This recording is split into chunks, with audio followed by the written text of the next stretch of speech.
Documents look intimidating because they speak a dialect. Once you learn a few nouns and where to look on the page, court filings, warrants, and lab reports turn into clear stories. In this episode, Reading the Record, court filings, warrants, and lab reports, no jargon. We build a step-by-step way to translate official paperwork for your audience without overclaiming. Language is neutral, examples are generalized, and we avoid graphic detail. Start with court filings.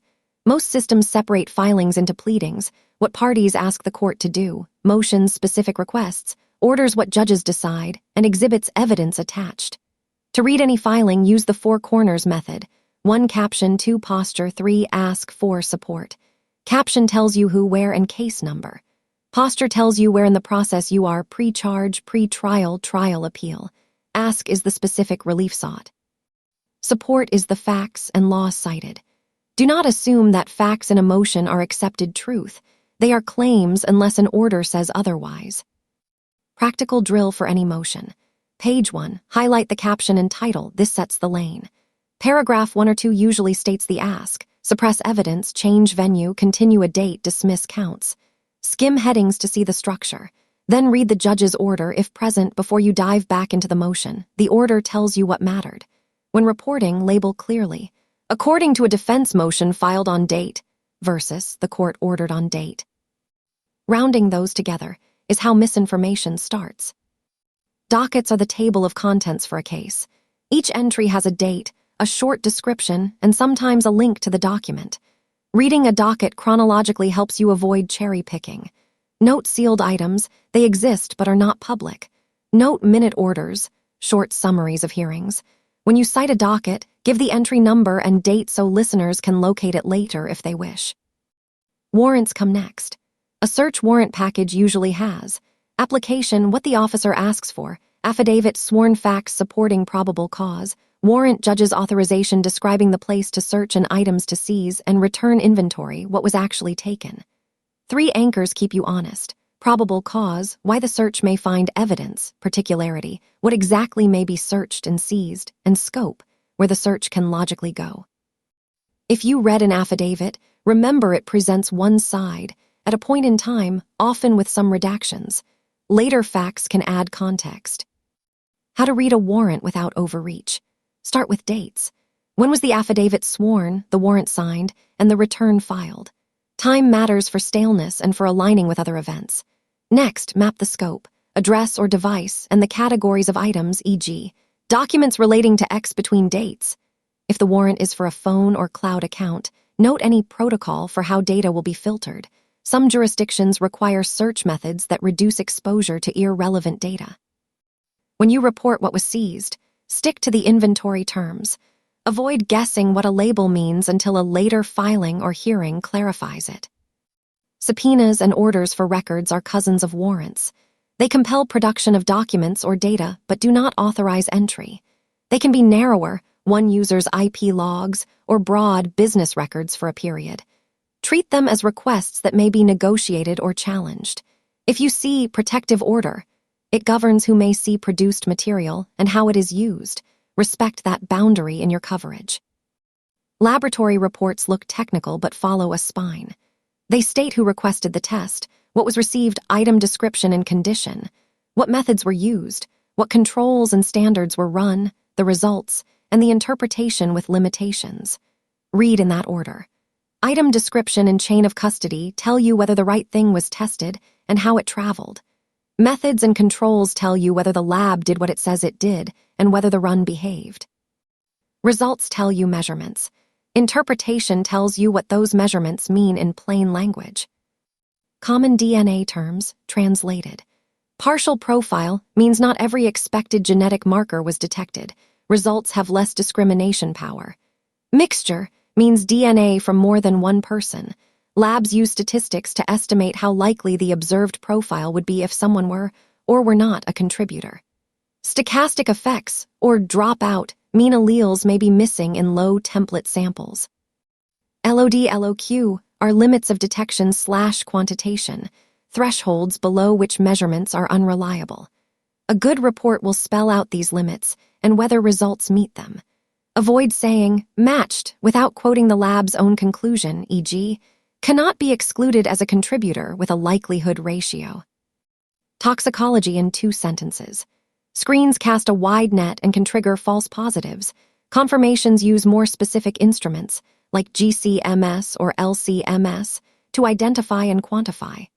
Quantities matter, but context does too. Post-mortem redistribution and individual tolerance complicate simple levels narratives. Prefer the medical examiner's synthesis to your own guesswork. Cause and manner of death are not the same. Cause is the medical reason, e.g., blunt force trauma. Manner is the category, natural, accident, suicide, homicide, undetermined. Homicide as a manner does not assign legal guilt. It means death resulted from the actions of another person. Keep that distinction clear when writing scripts. It prevents common misunderstandings. Chain of custody is the document's spine. It lists each person who handled an item when and for what purpose. Gaps or corrections do not automatically invalidate results, but they can lower confidence. When you see disputes about handling, look for specifics. Was the seal intact? Were controls clean? Did the lab run a blind proficiency test? Anchor your language to the record. Defense argues chain of custody gaps reduce weight of this result, not the evidence is worthless. How to build a responsible documents episode. Step 1. Create a master timeline with filings by date. Step 2. Quote sparingly and paraphrase carefully, linking every summary line back to a page and paragraph. Step 3. Label status, allegation versus order every time you change documents. Step 4. Redact private info even if the PDF did not addresses, phone numbers, children's names. Step 5. State uncertainties and what you do not know. Invite updates if a new filing lands. Red flags when reading any report. Missing method details.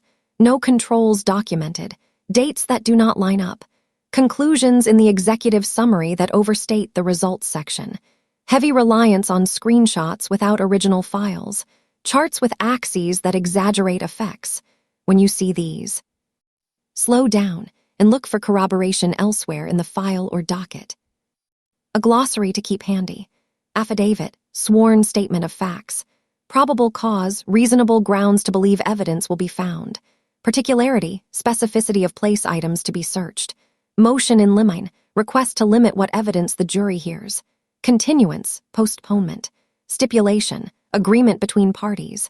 Likelihood ratio, statistic comparing how likely a DNA profile is if someone is a contributor versus if they are not. Sensitivity specificity, how well a test detects positives, negatives. Chain of custody, record of handling.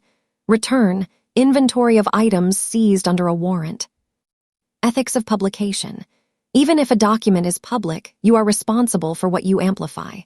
Avoid posting full exhibits that include graphic images or private IDs. Summarize, quote small portions, and link to official sources where appropriate. If you make a correction, add a timestamp note in show notes, and if the error was material, record a brief correction at the top of the next episode. Accuracy is care. A compact reading checklist you can save. 1. Find the docket, read chronologically. 2. Label the document type and posture. 3. Identify the ask or conclusion. 4. Pull dates and normalize time zones. 5. Extract methods and controls for lab work. 6. Quote the report's own phrasing on results. 7. Note limits, redactions, and uncertainties. 8. Protect private data. 9. Separate allegation from order. 10. Keep a citation list with page paragraph numbers. We close with a steady reminder. Paper is not magic, it is memory with margins. When you learn where to look, the caption, the ask, the method, the limits, you can explain complex cases without heat or hype. You will not know everything, you will know enough to be fair. That is the heart of careful true crime storytelling. Next time, we'll shift to small-town cases, big city methods. How to bring professional habits to under-resourced contexts without condescension, using checklists, open records, and practical timelines anyone can build. Narration generated with AI, facts verified from public sources. No legal advice is given. The purpose is education and public safety. If you have a case tip or a documented pattern to share, use a safe channel and remove personal information that could identify non-public individuals.